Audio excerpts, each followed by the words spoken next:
Bonjour, dans cette vidéo, je vais parler de la personnalisation du tableau de bord du patient.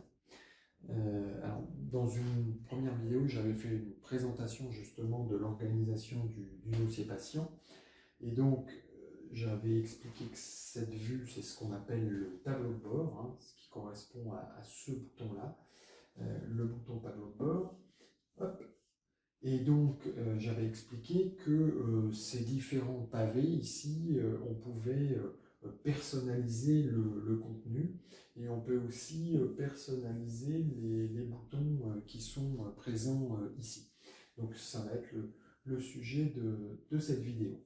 Donc, je vais retourner à ma page d'accueil pour accéder au bouton de paramétrage et donc paramétrage utilisateur, puisque cette personnalisation d'affichage de dossier patient, elle est spécifique à chaque utilisateur.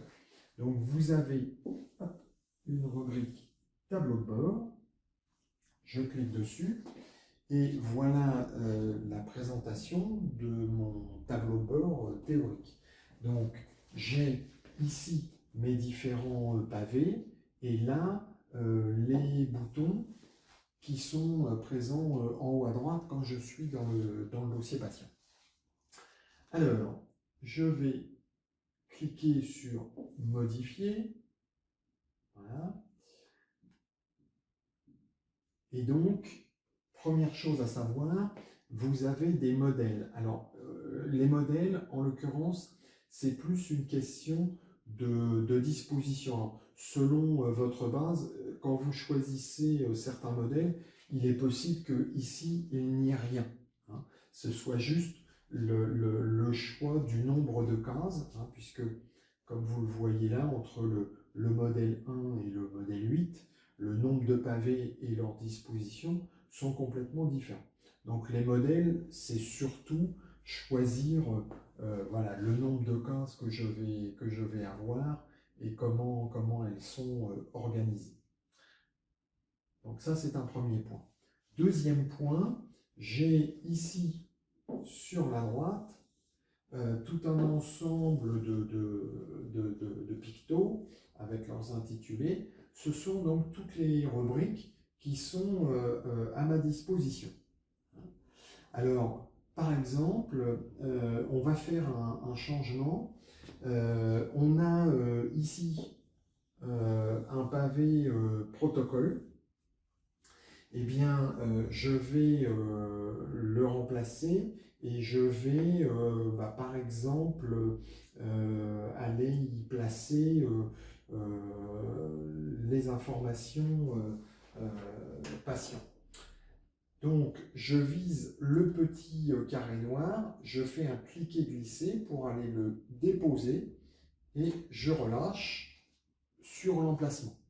Donc là, j'ai remplacé mon élément. Alors, je vais faire la démonstration aussi ici à ce niveau-là. Je vais prendre par exemple historique des traitements et je vais aller l'amener ici. Voilà. Alors vous avez sur les petits pictos là, quand vous amenez la souris, vous avez l'explication de l'intitulé sur les petits boutons. Ici sur les gros, on l'a écrit en gros en dessous.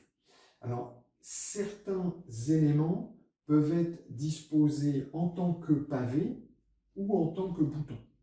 Mais certains éléments peuvent n'être disponibles que ici ou là.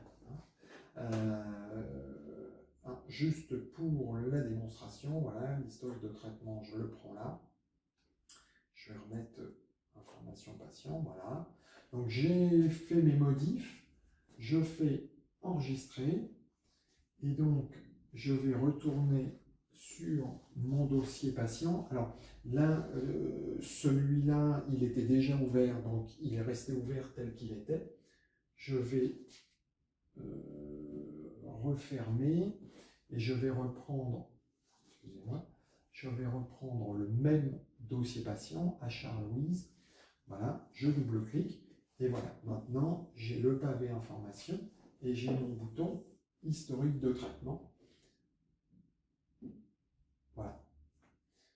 Donc voilà, la modification de la présentation du tableau de bord patient, vous voyez, ça n'est pas extrêmement complexe.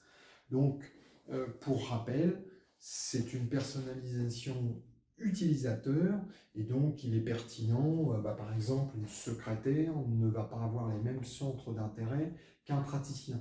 Le praticien, lui, il va s'intéresser aux éléments médicaux. La secrétaire, elle va s'intéresser aux coordonnées, éventuellement à des listes des correspondants, etc. Donc voilà, vous avez différentes possibilités de personnalisation à ce niveau-là. Et donc, voilà, c'est pertinent d'adapter en fonction des besoins. Voilà, si je prends voilà, là, j'ai rajouté un pavé contact, donc qui permet d'afficher les correspondants médicaux qui seront dans le dossier patient. Si je prends, voilà, hop, toc, toc. Voilà. Donc là, j'ai un correspondant médical et il est directement affiché. Voilà, merci de votre attention.